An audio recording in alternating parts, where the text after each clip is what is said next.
And then the third thing that has to do with myself and this connection with Rumi happened to me when I was 6 years old.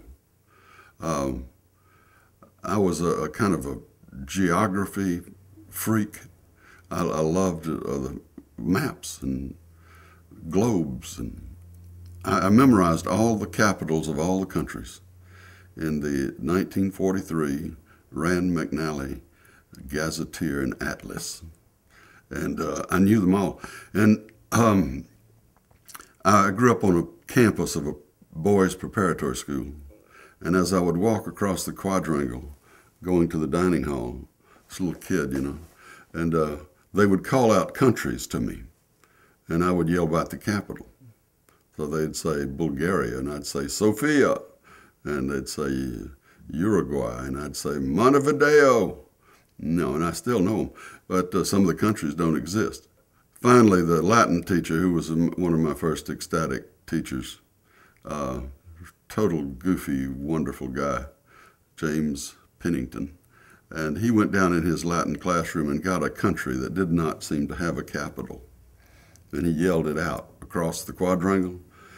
He said, Cappadocia, Cappadocia. And he said the look on my face when I went through the computer of my brain, the perfect memory system, and I couldn't find the capital. And he said, that's your name. So from then on, they called me Cappadocia, or Cap.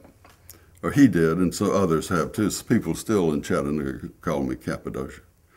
And when I realized just a few years ago that the central city in Cappadocia was Iconium, or Konya, where Rumi lived and is buried. So I was named for my ignorance. I was named for what I didn't know, and what it was a joke. It's a joke the universe played on me, so that you'll get this later or maybe not, that somehow the center of your life is going to be this 13th century mystic, Jalaluddin Rumi. So I don't know. I don't think that's a coincidence. It's too wild to be a coincidence to me. It's a synchronicity, and it was just a. I try to follow those when they begin to happen, because they seem to be pointers in a way to show you what your path is. But this, it seems just sort of like a joke, which is fine with me.